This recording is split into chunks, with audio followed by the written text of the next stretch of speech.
Hello, my dear students of 8th class NMMS SAT the preparation ਤੁਹਾਨੂੰ ਅਸੀਂ ਕਰਾ ਰਹੇ ਹਾਂ ਬੇਟਾ ਜੀ। ਪਿਛਲੇ ਲੈਕਚਰਸ ਦੇ ਵਿੱਚ ਮੈਂ ਤੁਹਾਡੇ ਨਾਲ 에ਅਰ ਚੈਪਟਰ ਦੇ MCQs ਡਿਸਕਸ ਕੀਤੇ ਸੀ, ਪਲੱਸ ਮੈਂ ਤੁਹਾਨੂੰ ਉਹਦਾ ਥੋੜਾ ਜਿਹਾ ਓਵਰਵਿਊ ਵੀ ਦਿੱਤਾ ਸੀ ਕਿ 에ਅਰ ਚੈਪਟਰ ਦਾ, ਔਰ ਉਹਦੇ MCQs ਨੂੰ ਅੱਗੇ ਕੰਟੀਨਿਊ ਅੱਜ ਆਪਾਂ ਕਰਾਂਗੇ। ਤੇ ਉਹਦੇ ਵਿੱਚ ਮੈਂ ਤੁਹਾਨੂੰ ਕਾਫੀ ਕੁਝ ਐਕਸਪਲੇਨ ਕੀਤਾ ਸੀ ਕਿ 에ਅਰ ਨੂੰ ਆਪਾਂ ਮਿਕਸਚਰ ਆਫ ਗੈਸਸ ਕਹਿੰਦੇ ਆ। ਇੱਕ ਵਾਰੀ ਮੈਂ ਥੋੜਾ ਜਿਹਾ ਗੋ ਥਰੂ ਕਰਦਾ ਜਿਹੜੀ ਐਟਮੋਸਫੇਅਰ ਕੀ ਹੁੰਦਾ ਹੈ। ਓਜ਼ੋਨ, ਇੱਕ ਗੱਲ ਮੈਂ ਤੁਹਾਨੂੰ ਇੱਥੇ ਹੋਰ ਦੱਸਣੀ ਹੈ ਬੇਟਾ ਜੀ, ਓਜ਼ੋਨ ਇਜ਼ O3 ਮੋਲੀਕਿਊਲਸ, ਠੀਕ ਹੈ ਜੀ। ਓਜ਼ੋਨ ਤੇ ਆਕਸੀਜਨ 'ਚ ਤੁਸੀਂ ਕਨਫਿਊਜ਼ ਨਹੀਂ ਹੋਣਾ, ਠੀਕ ਹੈ ਜੀ। ਅੱਗੇ ਕੀ ਹੈ, ਓਜ਼ੋਨ ਦੇ ਜਿਹੜੇ O3 ਮੋਲੀਕਿਊਲਸ ਹੈ ਉਹਦੇ ਕਰਕੇ ਹੈ ਨਾ। ਦੂਜੀ ਗੱਲ, ਇੱਕ ਮੈਂ ਤੁਹਾਨੂੰ CFCs ਬਾਰੇ ਦੱਸਿਆ ਸੀ ਡਿਪਲੀਸ਼ਨ ਲਈ।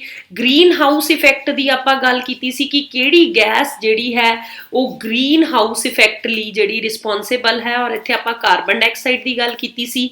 ਉਸ ਤੋਂ ਬਾਅਦ ਅਸੀਂ ਕਈ ਧੂੜ ਕਣਾਂ ਦੀ ਪ੍ਰਦੂਸ਼ਣ ਵਾਲੇ ਦੀ ਗੱਲ ਕੀਤੀ ਸੀ, that is carbon monoxide, sulphur dioxide, methane. These all are pollutants ਜਿਹੜੀਆਂ ਗੈਸਿਸ ਹੁੰਦੀਆਂ ਨੇ, ਠੀਕ ਹੈ ਜੀ।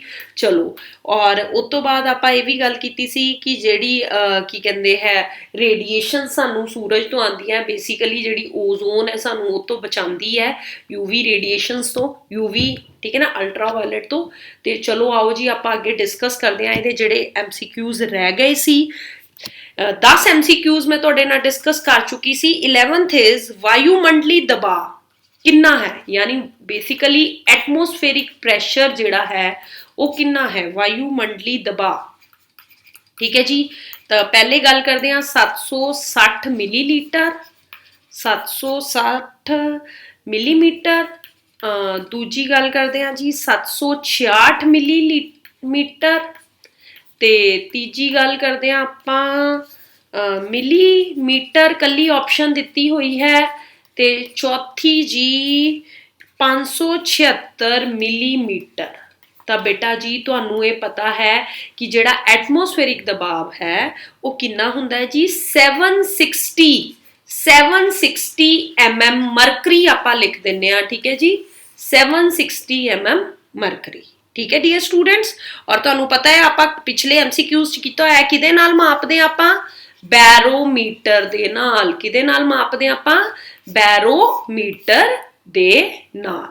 ਚਲੋ ਡੀਅਰ ਸਟੂਡੈਂਟਸ, ਅੱਗੇ ਆਪਾਂ 12th ਕੁਐਸਚਨ ਇਹਦਾ ਡਿਸਕਸ ਕਰਦੇ ਹਾਂ। ਮਿੱਟੀ ਵਿੱਚ ਨਾਈਟ੍ਰੋਬੈਕਟਰ ਜੀਵਾਣੂ ਨਾਈਟ੍ਰੇਟਾਂ ਨੂੰ ਕਿਹਦੇ ਵਿੱਚ ਬਦਲ ਦਿੰਦਾ ਹੈ। ਇਹਦੀਆਂ ਮੈਂ ਜਸਟ ਤੁਹਾਨੂੰ ਇੱਕ ਰਾਈਟ ਆਪਸ਼ਨ ਹੀ ਲਿਖਵਾਵਾਂਗੀ। ਮਿੱਟੀ ਵਿੱਚ ਜਿਹੜਾ ਨਾਈਟ੍ਰੋਬੈਕਟਰ ਹੈ ਬੇਟਾ ਜੀ, ਦਿਸ ਇਜ਼ ਯੂਅਰ ਬੇਸਿਕਲੀ ਜਿਹੜਾ ਨਾਈਟ੍ਰੋਬੈਕਟਰ ਹੈ, ਨਾਈਟ੍ਰੋਬੈਕਟਰ ਉਹ ਕੀ ਕਰਦਾ ਜੀ, ਉਹ ਜੀਵਾਣੂ ਜਿਹੜਾ ਨਾਈਟ੍ਰੋਬੈਕਟਰ ਜੀਵਾਣੂ ਹੈ ਉਹ ਨਾਈਟ੍ਰੇਟਸ ਨੂੰ ਕਿਹਦੇ ਵਿੱਚ ਬਦਲ ਦਿੰਦਾ ਹੈ, ਨਾਈਟ੍ਰਾਈਟਾਂ ਨੂੰ ਕਿਹਦੇ ਵਿੱਚ ਬਦਲ ਦਿੰਦਾ ਹੈ, ਨਾਈਟ੍ਰੇਟਾਂ ਨੂੰ ਕਿਹਦੇ ਵਿੱਚ ਬਦਲ ਦਿੰਦਾ ਹੈ, ਨਾਈਟ੍ਰੇਟ ਵਿੱਚ ਬਦਲਦਾ ਹੈ, ਨਾਈਟ੍ਰੋਜਨ ਵਿੱਚ, ਹਾਈਡਰੋਜਨ ਵਿੱਚ, ਤੇ ਕੋਈ ਨਹੀਂ। ਤਾਂ ਬੇਟਾ ਜੀ ਜਿਹੜਾ ਮਿੱਟੀ ਵਿੱਚ ਨਾਈਟ੍ਰੋਬੈਕਟਰ ਜੀਵਾਣੂ ਹੈ ਉਹ ਨਾਈਟ੍ਰੇਟ ਆਇਨਾਂ ਨੂੰ ਨਾਈਟ੍ਰੇਟ 'ਚ ਬਦਲ ਦਿੰਦਾ ਹੈ। ਕਿਹਦੇ ਵਿੱਚ ਬਦਲ ਦਿੰਦਾ ਹੈ, ਨਾਈਟ੍ਰੇਟ ਵਿੱਚ ਬਦਲ ਦਿੰਦਾ ਹੈ, ਠੀਕ ਹੈ ਜੀ, ਨਾਈਟ੍ਰੇਟ ਵਿੱਚ ਬਦਲ ਦਿੰਦਾ ਹੈ। ਓਕੇ ਡੀਅਰ ਸਟੂਡੈਂਟਸ, ਚਲੋ ਜੀ 13th ਕੁਐਸਚਨ ਤੁਹਾਡੇ ਨਾਲ ਡਿਸਕਸ ਕਰਦੀ ਹਾਂ। It is also chemical reaction that is HNO3 when react with calcium carbonate there is a formation of calcium carbonate, there is a formation of dash plus CO2 plus H2O, ਠੀਕ ਹੈ ਜੀ। ਕਿਹਦੀ formation ਹੁੰਦੀ ਹੈ, NaNO3, second ਹੁੰਦੀ ਹੈ ਜੀ CaNO3 twice, ਠੀਕ ਹੈ ਜੀ। ਥਰਡ ਹੁੰਦੀ ਹੈ Ca2NO3, ਫੋਰਥ ਹੁੰਦੀ ਹੈ Na2NO3, ਠੀਕ ਹੈ ਜੀ। ਕਿਹਦੀ ਫਾਰਮੇਸ਼ਨ ਹੋ ਜਾਂਦੀ ਹੈ, ਤਾਂ ਬੇਟਾ ਜੀ HNO3 ਤੇ calcium carbonate, whenever there is a reaction there is a formation of calcium nitrate. ਦੇਖੋ ਜੀ ਕੈਲਸ਼ੀਅਮ ਨਾਈਟ੍ਰੇਟ ਦਾ ਹੁਣ formula CaNO3 twice, there is a formation of calcium nitrate, ਠੀਕ ਹੈ। ਇਹਦਾ ਮਤਲਬ ਸਾਡੀ ਕਿਹੜੀ ਆਪਸ਼ਨ ਸਹੀ ਹੈ, ਸੈਕਿੰਡ।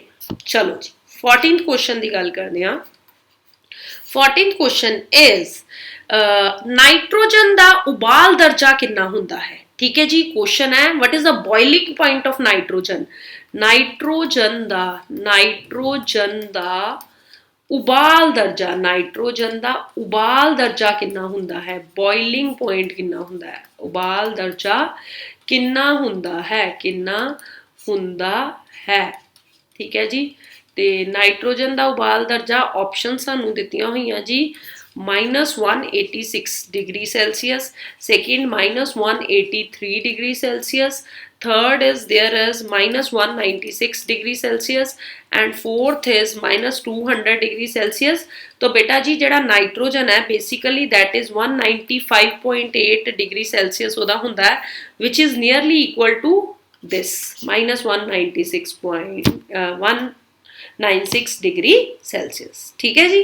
15th क्वेश्चन की डिस्कशन तुहाडे नाल करन जा रहे हां दैट इज KClO3 ਨੂੰ ਜਦੋਂ ਅਸੀਂ ਹੀਟ ਦੀ ਪ੍ਰੈਜ਼ੈਂਸ ਚ ਬ੍ਰੇਕ ਕਰਦੇ ਹਾਂ there is a formation of KClO, second KCl, third 2KCl or fourth there is a formation of K2ClO। बेटा जी पोटाशियम क्लोरेट ਜਦੋਂ ਵੀ ਹੀਟ ਕਰਦੇ ਆ ਤੇ ਬ੍ਰੇਕ ਕਰਦਾ ਹੈ KCl ਚ। ਠੀਕ ਹੈ। ਹੁਣ KCl ਚ ਜੇ ਆਪਾਂ ਬ੍ਰੇਕ ਕਰਾਂਗੇ ਤਾਂ ਤੁਸੀਂ ਇੱਕ ਗੱਲ ਇੱਥੇ ਧਿਆਨ ਨਾਲ ਦੇਖੋ ਕਿ ਜਿਹੜਾ K ਹੈ ਜੇ ਮੈਂ ਇੱਥੇ ਕੱਲਾ KCl ਲਿਖਦੀ ਆ ਤਾਂ ਰਿਐਕਸ਼ਨ ਬੈਲੈਂਸ ਹੈ ਨਹੀਂ ਜੀ। ਕਿਉਂ? ਕਿਉਂਕਿ ਇਹਦੇ ਅੱਗੇ 2 ਲੱਗਾ ਹੈ। ਇਹਦਾ ਮਤਲਬ there is a formation of 2 potassium. ਇਹਦਾ ਮਤਲਬ ਇਹਦੇ ਅੱਗੇ 2 ਆਏਗਾ। ਇਹਦਾ ਮਤਲਬ ਸਾਡੀ ਕਿਹੜੀ ਆਪਸ਼ਨ ਸਹੀ ਹੋਈ? Third option. ਠੀਕ ਹੈ ਜੀ। ਚਲੋ 16th क्वेश्चन की डिस्कशन करते हैं ग्रीन हाउस गैसां दे नाम दसो। ग्रीन हाउस गैसेस दे नाम दसने हैं बेटा जी तुसी ग्रीन हाउस गैसेस दे नाम दसने हैं। तो सब तो पहले तो उही ऑप्शन राइट होएगी जिहदे च कार्बन डाइऑक्साइड है। ਜਿਹੜੀਆਂ ਹੋਰ ਗੈਸਾਂ ਤੁਸੀਂ ਗੱਲ ਕਰਦੇ ਹੋ that is methane. Methane is also green house gas. ठीक है जी। तो फिर जिथे भी ये ऑप्शंस तुहानू नजर आउणगियां ਉਹ ਤੁਹਾਡਾ ਰਾਈਟ ਆਨਸਰ ਹੋ ਜਾਏਗਾ। ਠੀਕ ਹੈ ਜੀ। ਚਲੋ 17th ਕੁਐਸਚਨ ਦੀ ਗੱਲ ਕਰਦੇ ਹਾਂ। ਜਦੋਂ ਸੋਡਾ ਵਾਟਰ ਦੀ ਬੋਤਲ ਨੂੰ ਤੁਸੀਂ ਖੋਲਦੇ ਹੋ ਹਨਾ ਜੀ ਤੁਸੀਂ ਕੀ ਕਰਦੇ ਹੋ when you open the bottle of soda bottle. ਜਦੋਂ ਸੋਡਾ ਵਾਟਰ ਦੀ ਬੋਟਲ ਨੂੰ ਤੁਸੀਂ ਖੋਲਦੇ ਹੋ ਜਦੋਂ ਸੋਡਾ ਵਾਟਰ ਦੀ ਬੋਤਲ ਨੂੰ ਖੋਲਦੇ ਹਾਂ ਤਾਂ ਕੀ ਹੁੰਦਾ ਜੀ ਤਾਂ ਤੁਸੀਂ ਪੌਪ ਦੀ ਆਵਾਜ਼ ਸੁਣਦੇ ਹੋ ਟਕ ਨਾ ਸੁਣਦੇ ਹੋ ਨਾ ਪੌਪ ਦੀ ਆਵਾਜ਼। ਉਹ ਕਿਹੜੀ ਗੈਸ ਕਰਕੇ ਹੁੰਦੀ ਹੈ? CO2 ਕਰਕੇ, SO2 ਕਰਕੇ। ਠੀਕ ਹੈ ਜੀ। ਤੇ third is your nitrogen dioxide ਕਰਕੇ ਤੇ ਫੋਰਥ ਇਜ਼ ਯੂਅਰ ਆਕਸੀਜਨ ਕਰਕੇ। ਤਾਂ ਬੇਟਾ ਜੀ ਉਹ ਕਾਦੇ ਕਰਕੇ ਹੁੰਦੀ ਹੈ? ਉਹ ਹੁੰਦੀ ਹੈ ਜੀ ਕਾਰਬਨ ਡਾਈਆਕਸਾਈਡ। ਆਪਾਂ ਵੀ ਕਹਿੰਦੇ ਨਾ ਸੋਡਾ ਵਾਟਰ ਬੋਟਲ 'ਚ ਕਾਰਬਨ ਡਾਈਆਕਸਾਈਡ ਭਰੇ ਹੋਏ ਆ ਹਨਾ। ਠੀਕ ਹੈ ਜੀ। ਉਹ ਕਾਦੇ ਕਰਕੇ ਹੁੰਦੀ ਹੈ ਜੀ? ਕਾਰਬਨ ਡਾਈਆਕਸਾਈਡ ਕਰਕੇ। ਠੀਕ ਹੈ ਜੀ। 18th ਕੁਐਸਚਨ ਦੀ ਡਿਸਕਸ਼ਨ ਕਰਾਂਗੇ। KMnO4 ਪੋਟਾਸ਼ੀਅਮ ਪਰਮੈਂਗਨੇਟ ਨੂੰ ਜਦੋਂ ਆਪਾਂ ਹੀਟ ਕਰਾਂਗੇ there is a formation of this MnO2 plus there is a formation of oxygen। ਤੇ ਕੀ ਬਣੇਗਾ ਜੀ KMnO2 K2MnO4 3 that is MnO4 ਤੇ fourth there is a formation of K3MnO4। ਤਾਂ ਕਿਹਦੀ ਫਾਰਮੇਸ਼ਨ ਹੋਏਗੀ ਜੀ KM है ना। किहदी फॉर्मेशन होएगी मैनूं दसो हुण तुसीं ਜਦੋਂ भी there is a reaction of this MnO2 form होएगा O2 फॉर्म होएगा ते नाल की फॉर्म होएगा K2MnO4 की फॉर्म होएगा K2MnO4। सो डियर स्टूडेंट्स ये ਜਿਹੜੇ क्वेश्चन सी एयर चैप्टर ਦੇ ਤੁਹਾਡੇ ਅੱਜ ਕੰਪਲੀਟ ਹੋ ਗਏ।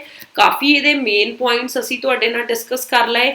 ਤਾਂ ਤੁਸੀਂ ਇਦਾਂ ਕਰਨਾ ਹੈ ਕਿ ਹੁਣ ਇਹਦੀ ਰਿਵੀਜ਼ਨ ਕਰਨੀ ਹੈ।